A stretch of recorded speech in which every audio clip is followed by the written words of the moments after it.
ਇੱਕ ਹੌਂਕਾ ਅੰਮ੍ਰਿਤਾ ਪ੍ਰੀਤਮ। ਕਰਮੋ ਨੇ ਗੜਵੇ ਵਿੱਚ ਲੱਸੀ ਪੁਆਈ ਤੇ ਫਿਰ ਅੱਧਿਓ ਵੀ ਬਹੁਤੇ ਖਾਲੀ ਗੜਵੇ ਨੂੰ ਵੇਂਦੀ ਹੋਈ ਆਖਣ ਲੱਗੀ, ਅੱਜ ਵੱਡੀ ਸਰਦਾਰਨੀ ਨਹੀਂ ਦਿਸੀ, ਕਿਤੇ ਸੁੱਖ ਨਾਲ ਰਾਜ਼ੀ ਤੇ ਹੈ। ਸਰਦਾਰਨੀ ਨਿਹਾਲ ਕੌਰ ਹੁਣੇ ਘੜੀ ਕੁ ਪਹਿਲਾਂ ਚੌਂਕੇ ਵਿੱਚ ਆਈ ਸੀ। ਚੁੱਲ੍ਹੇ ਉੱਤੇ ਰਿੱਝਦੀ ਖੀਰ ਹੇਠਾਂ ਅੱਗ ਦਾ ਭਾਂਬੜ ਵੇਖ ਕੇ ਉਹਨੇ ਲੱਕੜਾਂ ਪਿਛਾਂਹ ਖਿੱਚ ਦਿੱਤੀਆਂ ਸਨ। ਵੀਰੋ ਕੁੜੀਏ, ਖੀਰਾਂ ਕਦੇ ਐਡੀ ਅੱਗ 'ਤੇ ਵੀ ਰਿੱਝਦੀਆਂ ਨੇ, ਖੀਰ ਹੇਠਾਂ ਡਾਢੀ ਮੱਠੀ ਅੱਗ ਬਾਲੀ ਦੀ ਏ, ਉਸਨੇ ਆਖਿਆ ਸੀ। ਤੇ ਫਿਰ ਚੁੱਲ੍ਹੇ ਦੇ ਕੋਲ ਲੱਕੜ ਦੀ ਪਟੜੀ ਢਾਹ ਕੇ ਉਹ ਪਟੜੀ ਉੱਤੇ ਬਹਿੰਦੀ ਖੀਰ ਦੇ ਪਤੀਲੇ ਵਿੱਚ ਕੜਛੀ ਫਿਰਨ ਲੱਗ ਪਈ ਸੀ। ਸਵੇਰੇ ਦਹੀਂ ਦੀ ਚਾਟੀ ਉਸਨੇ ਆਪ ਰਿੜਕੀ ਸੀ, ਪਰ ਲੱਸੀ ਪੁਣਦੀ ਨੇ ਵੀਰੋ ਨੂੰ ਆਖਿਆ ਸੀ ਕਿ ਹੁਣ ਘੜੀ ਕੁ ਆਰਾਮ ਕਰੇਗੀ। ਜਿਹੜਾ ਵੀ ਕੰਮੀ ਕਮੀਣ ਆਵੇ ਵੀਰੋ ਉਸਨੂੰ ਲੱਸੀ ਦੇ ਦੇਵੇ। ਸ਼ਾਇਦ ਹੋਰਨਾਂ ਕੰਮੀਆਂ ਨੇ ਵੀ ਲੱਸੀ ਲੈਣ ਲੱਗਿਆਂ ਇਹ ਗੱਲ ਪੁੱਛੀ ਹੋਵੇਗੀ, ਪਰ ਨਿਹਾਲ ਕੌਰ ਨੂੰ ਪਤਾ ਨਹੀਂ, ਉਹ ਅੰਦਰਲੇ ਕਮਰੇ ਵਿੱਚ ਸੀ। ਪਰ ਇਸ ਵੇਲੇ ਜਦੋਂ ਉਹ ਚੌਂਕੇ ਵਿੱਚ ਬੈਠੀ ਸੀ ਤਾਂ ਦਹਿਲੀਜ਼ਾਂ ਤੋਂ ਬਾਹਰ ਬੈਠੀ ਹੋਈ ਕਰਮੋ ਦੀ ਆਵਾਜ਼ ਉਸਨੇ ਆਪ ਸੁਣੀ। ਰਾਜ਼ੀ ਆ ਕਰਮੋ, ਤੂੰ ਰਾਜ਼ੀ ਏ? ਨਿਹਾਲ ਕੌਰ ਨੇ ਅੰਦਰੋਂ ਆਵਾਜ਼ ਦਿੱਤੀ। ਕਰਮੋ ਨੇ ਛੇਤੀ ਨਾਲ ਦਹਿਲੀਜ਼ਾਂ ਦੇ ਕੋਲ ਆ ਕੇ ਅੰਦਰ ਵੱਲ ਝਾਕਿਆ ਤੇ ਆਪਣੇ ਇੱਕ ਹੱਥ ਨੂੰ ਆਪਣੇ ਮੱਥੇ ਨਾਲ ਛੁਹਾਂਦੀ ਆਖਣ ਲੱਗੀ, ਤੈਨੂੰ ਸੱਤੇ ਖੈਰਾਂ ਸਰਦਾਰਨੀ, ਅੱਜ ਤੈਨੂੰ ਡਿੱਠਾ ਨਹੀਂ ਸੀ। ਮੈਂ ਆਖਿਆ ਮੇਰੀ ਸਰਦਾਰਨੀ ਵੱਲ ਹੋਵੇ ਸੀ। ਕੰਮੀ ਕਮੀਣ ਸਾਰੇ ਹੀ ਨਿਹਾਲ ਕੌਰ ਦੀ ਬੁਲਾਈ ਲੈਂਦੇ ਸਨ। ਇਹ ਨਵੀਂ ਗੱਲ ਨਹੀਂ ਸੀ, ਪਰ ਤਾਂ ਵੀ ਨਿਹਾਲ ਕੌਰ ਨੂੰ ਜਾਪਿਆ ਕਿ ਕਰਮੋ ਨੂੰ ਲੱਸੀ ਲੈਂਦਿਆਂ ਹੀ ਜਿਹੜਾ ਉਹਨੂੰ ਯਾਦ ਕੀਤਾ ਸੀ ਜ਼ਰੂਰ ਕੋਈ ਹੋਰ ਗੱਲ ਸੀ। ਤਾਈਓ ਜੋ ਨਿਹਾਲ ਕੌਰ ਨੇ ਕਰਮੋ ਵੱਲ ਵੇਖਿਆ ਤਾਂ ਕਰਮੋ ਨੇ ਗੜਵੇ ਦਾ ਮੂੰਹ ਉਡਾ ਕੇ ਉਹਦੇ ਵੱਲ ਕੀਤਾ ਹੋਇਆ ਸੀ। ਨਿਹਾਲ ਕੌਰ ਸਮਝ ਗਈ। ਵੀਰੋ ਵੱਲ ਵੇਖਦੀ ਆਖਣ ਲੱਗੀ, ਮੱਖੀ ਕਰਮੋ ਨੂੰ ਗੜਵੀ ਭਰ ਦਿਆ ਕਰ, ਇਹਦੀ ਨਿੱਕੇ ਨਿੱਕੇ ਜੀ ਨਹੀਂ ਲੱਸੀ ਪੀਣ ਨੂੰ। ਰੱਬ ਤੈਨੂੰ ਬਹੁਤ ਦੇ, ਤੇਰੇ ਹੱਥ ਇੰਨੇ ਸਬਰ ਕੱਤੇ ਕਿ ਅਣਜਾਣੇ 2-2 ਵਾਰਾਂ ਲੱਸੀ ਚੜ੍ਹ ਜਾਂਦੇ ਨੇ। ਹੋਰ ਲੱਸੀ ਲੈਂਦੀ ਕਰਮੋ ਨੇ ਆਖਿਆ। ਤੇ ਭਾਵੇਂ ਇਸ ਵੇਲੇ ਉਸਨੂੰ ਲੱਸੀ ਦੇਂਦੇ ਹੱਥ ਵੀਰੋ ਦੇ ਸਨ, ਪਰ ਕਰਮੋ ਜੋ ਕੁਝ ਆਖਦੀ ਪਈ ਸੀ ਉਹ ਨਿਹਾਲ ਕੌਰ ਦੇ ਹੱਥਾਂ ਨੂੰ ਆਖਦੀ ਪਈ ਸੀ। ਕਰਮੋ ਚਲੀ ਗਈ ਤਾਂ ਨਿਹਾਲ ਕੌਰ ਨੂੰ ਉਹਦੀਆਂ ਸੀਸਾਂ ਭੁੱਲ ਗਈਆਂ।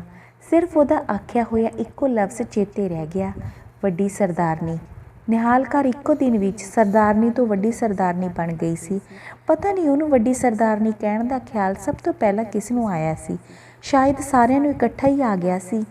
ਘਰ ਦੀ ਮੇਰੀ ਤੋਂ ਲੈ ਕੇ ਕਾਰਖਾਨੇ ਦੇ ਸਾਰੇ ਮੁਨਸ਼ੀ ਮਨੀਮ ਤੇ ਕੰਮੀ ਕਮੀਣ ਉਸਨੂੰ ਵੱਡੀ ਸਰਦਾਰਨੀ ਕਹਿਣ ਲੱਗ ਪਏ ਸਨ।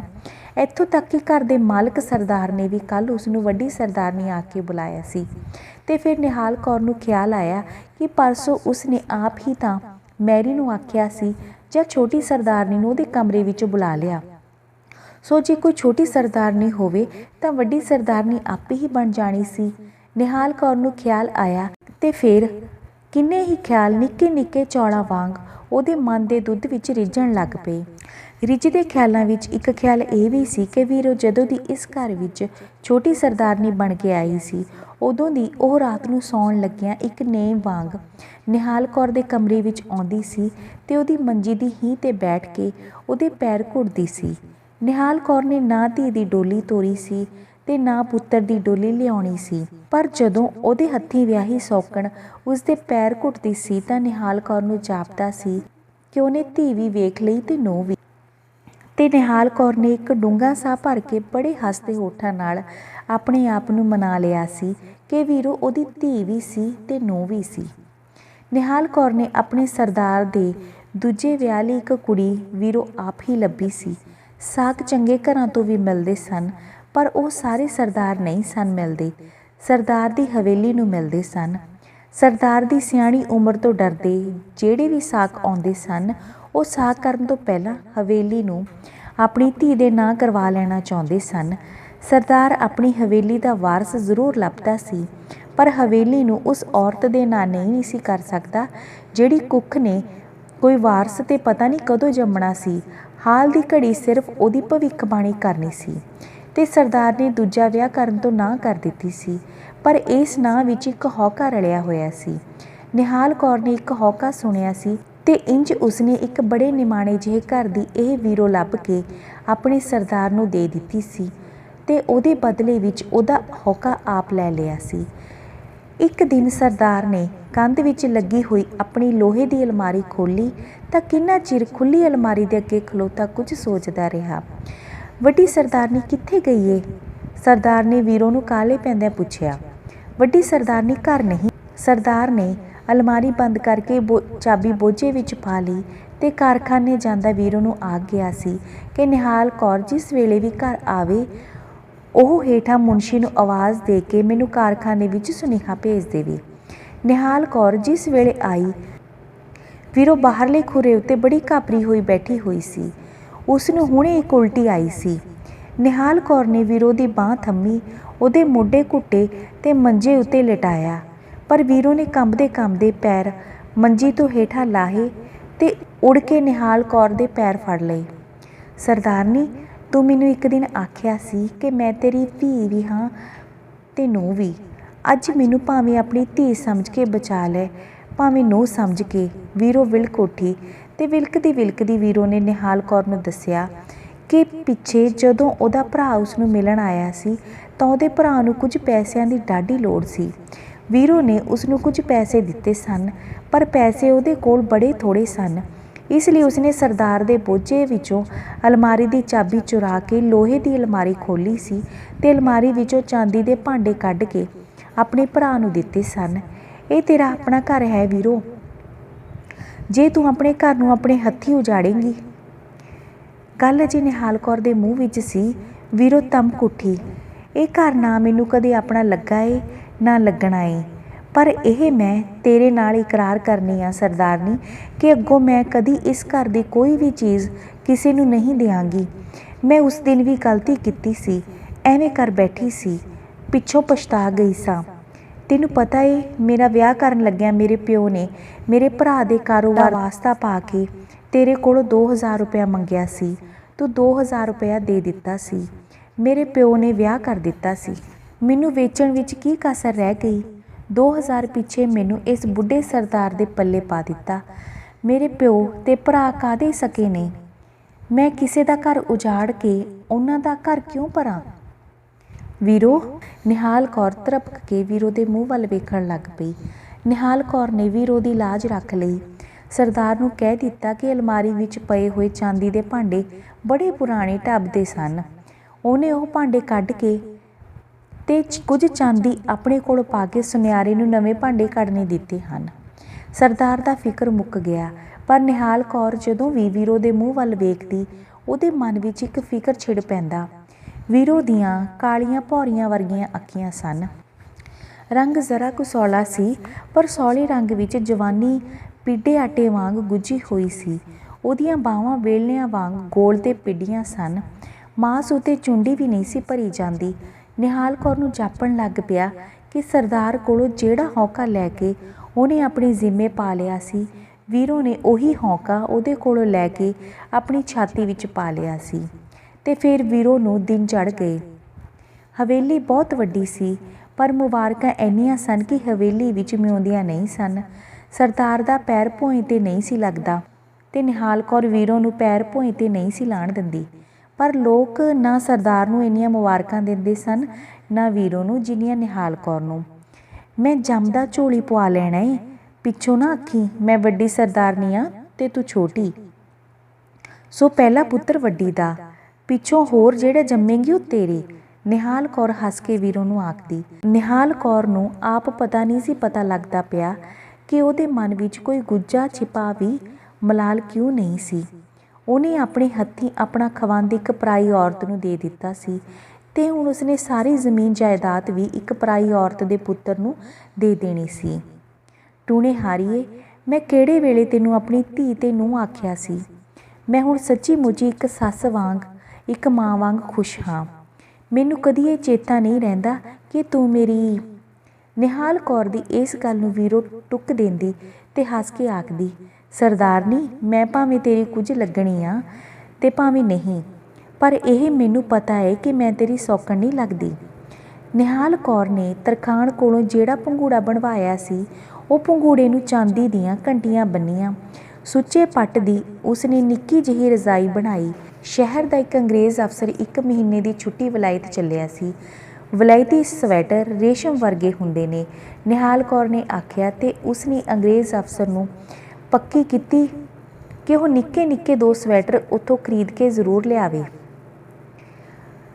ਆਪਣੇ ਵੇਲੇ ਨਿਹਾਲ ਕੌਰ ਨੇ ਸਿਆਣੀਆਂ ਦਾਈਆਂ ਨੂੰ ਵੀ ਵਿਖਾਇਆ ਸੀ ਤੇ ਵੱਡੇ ਸ਼ਹਿਰਾਂ ਵਿੱਚ ਜਾ ਕੇ ਡਾਕਟਰਾਂ ਨੂੰ ਵੀ, ਪਰ ਆਪਣੇ ਵੇਲੇ ਕਦੀ ਕਿਸੇ ਦੇਵਤੇ ਦੀ ਮੰਨਤ ਨਹੀਂ ਸੀ ਮੰਨੀ। ਵੀਰੋ ਨੂੰ ਜਦੋਂ ਪੂਰੇ 3 ਦਿਨ ਲੱਕ ਵਿੱਚ ਪੀੜ ਹੁੰਦੀ ਰਹੀ ਤੇ ਇੱਕ ਦਿਨ ਜ਼ਰਾ ਕੁ ਖੂਨ ਦਾ ਦਾਗ ਵੀ ਲੱਗ ਗਿਆ ਸੀ ਤਾਂ ਨਿਹਾਲ ਕੌਰ ਨੇ ਉਸ ਦਿਨ ਆਪਣੀ ਜ਼ਿੰਦਗੀ ਵਿੱਚ ਪਹਿਲੀ ਵਾਰ ਸੁੱਖਣਾ ਸੁੱਖੀ। ਇਹ ਨਾਜ਼ ਕਰਨ ਦਾ ਵੇਲਾ ਸੀ।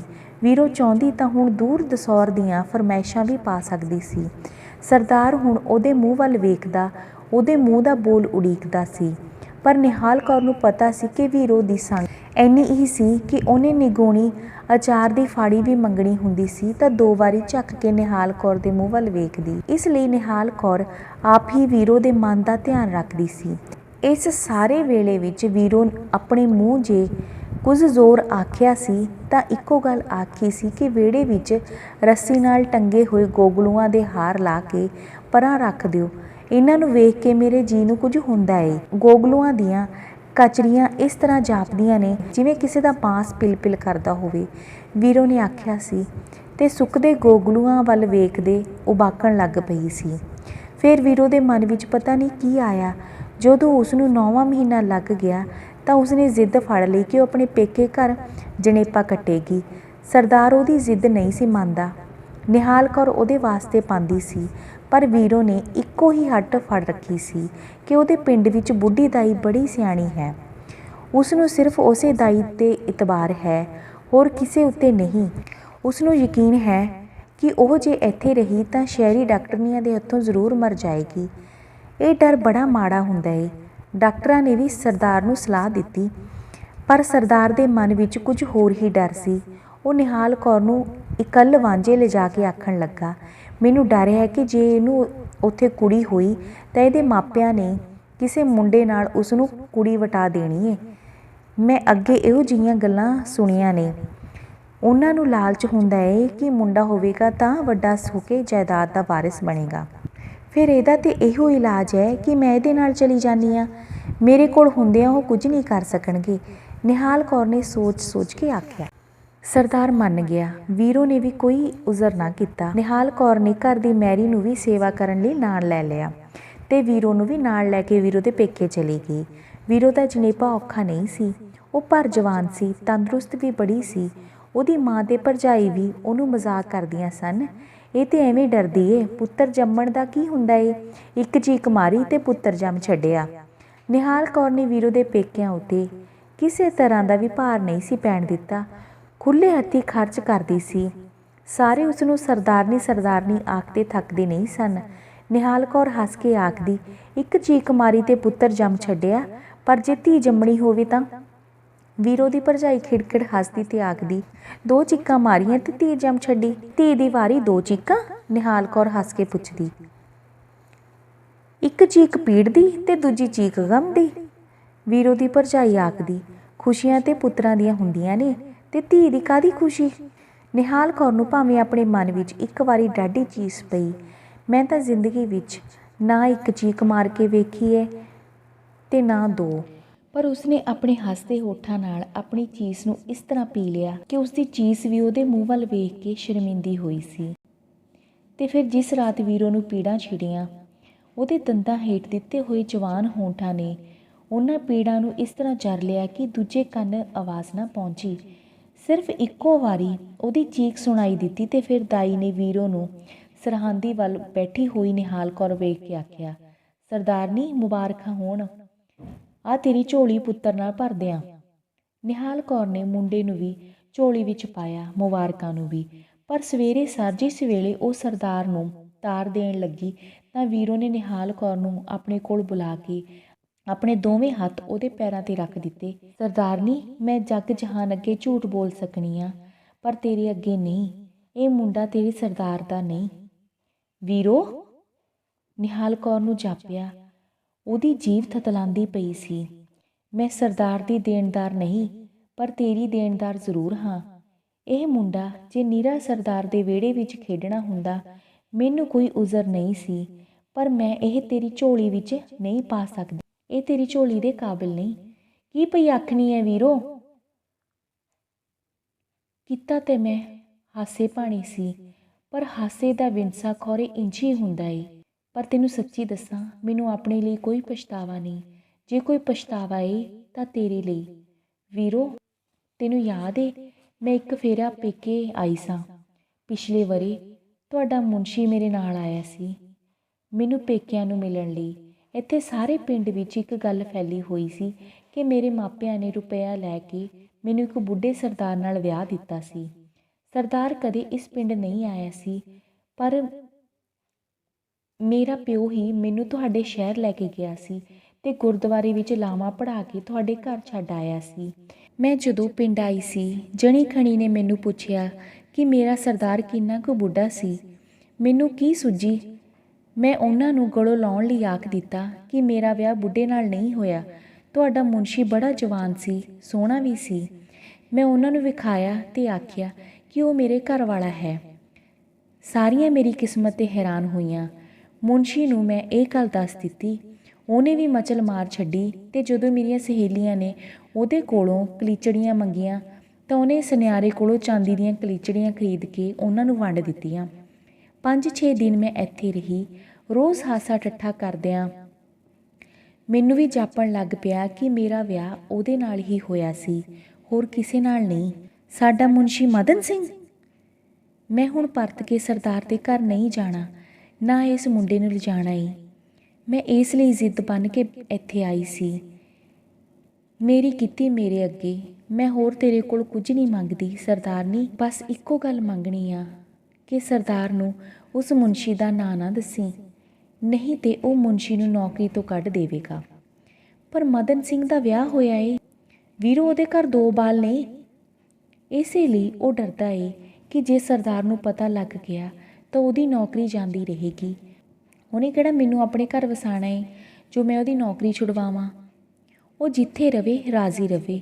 ਉਹ ਜਾਣੋ, ਮੈਂ ਇੱਕ ਵਾਰੀ ਵੇਖਿਆ ਤੇ ਸਹੀ ਕਿ ਜਵਾਨ ਆਦਮੀ ਕਿਹੋ ਜਿਹਾ ਹੁੰਦਾ ਏ। ਨਿਹਾਲ ਕੌਰ ਨੇ ਘਬਰਾ ਕੇ ਅੱਖਾਂ ਮੀਟ ਲਈਆਂ ਤੇ ਫਿਰ ਜਿਸ ਵੇਲੇ ਉਹਨੇ ਅੱਖਾਂ ਖੋਲ੍ਹੀਆਂ, ਵੀਰੋ ਦੀ ਝੋਲੀ ਪਿਆ ਉਹਦਾ ਪੁੱਤਰ ਉਹਦੀ ਛਾਤੀ ਵਿੱਚੋਂ ਦੁੱਧ ਪੀਣ ਲਈ ਮੂੰਹ ਮਾਰਦਾ ਪਿਆ ਸੀ ਤੇ ਨਿਹਾਲ ਕੌਰ ਨੂੰ ਜਾਪਿਆ ਸਰਦਾਰ ਦਾ ਜਿਹੜਾ ਹੌਕਾ ਉਹਨੇ ਆਪਣੇ ਜਿੰਮੇ ਲਿਆ ਸੀ ਤੇ ਵੀਰੋ ਨੇ ਉਹਦੇ ਕੋਲੋਂ ਉਹੀ ਹੌਕਾ ਲੈ ਕੇ ਆਪਣੀ ਛਾਤੀ ਵਿੱਚ ਪਾ ਲਿਆ ਸੀ। ਇਹ ਮੁੰਡਾ ਇਸ ਵੇਲੇ ਉਸੇ ਹੌਕੇ ਨੂੰ ਵੀਰੋ ਦੀ ਛਾਤੀ ਵਿੱਚੋਂ ਪੀਣ ਦੀ ਕੋਸ਼ਿਸ਼ ਕਰਦਾ ਪਿਆ ਸੀ। ਧੰਨਵਾਦ।